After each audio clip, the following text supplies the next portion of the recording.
ఎలా ఉంది పరిపాలన?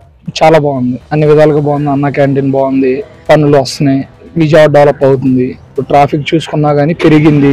ట్రాఫిక్ పెరిగిందంటే అర్థం ఏంటి? జనాలు వస్తున్నారు, దానివల్ల డెవలప్మెంట్ ఉంది.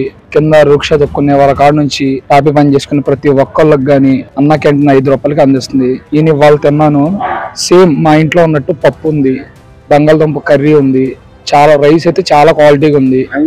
అది ఎలా ఉంది పరిపాలన? పరిపాలన చాలా మంచిగా చేసుకుంటూ వెళ్తున్నారు. వాళ్ళైతే 1 by 1 ఒక్కొక్కటి అమలు చేసుకుంటూ వెళ్తున్నారు.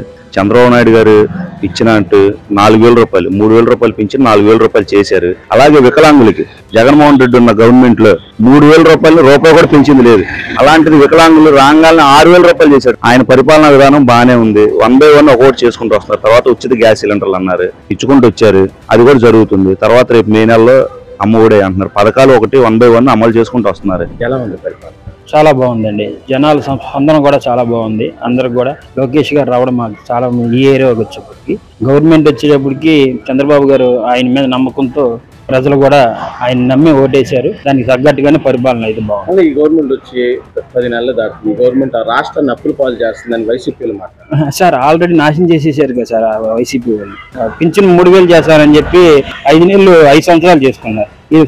గెలిచిన వెంటనే మళ్ళీ 2 నెలలు కూడా కలిపి 4,000 ఇచ్చారు కదా. గవర్నమెంట్ వచ్చిన తర్వాత చాలా బాగుందండి.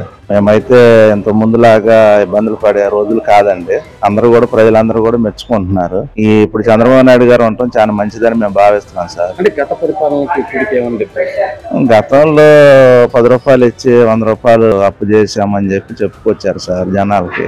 అదేం జనాలు నమ్మదలుచుకోవాలి. ఇవాళ ఏంటంటే తెలుగుదేశం పార్టీ వస్తే జనాలకి అభివృద్ధి అవుతుంది, పనులు ఉంటాయి, ఉద్యోగాలు వస్తాయి, పిల్లల చదువులు బాగుంటాయి అనే ఉద్దేశంతో జనాలందరూ గెలిపించుకోవడం జరిగింది. ప్రస్తుతం చెప్పుకోదగ్గది ఏంటంటే లా అండ్ ఆర్డర్ కంట్రోల్ గా ఉంది. గత ప్రభుత్వంతో పోల్చుకుంటే రాష్ట్ర పరిస్థితులు బాగా చాలా మెరుగుపడ్డాయి. అంటే ఇప్పుడు గతంలో రోడ్లు ఎలా ఉన్నాయి?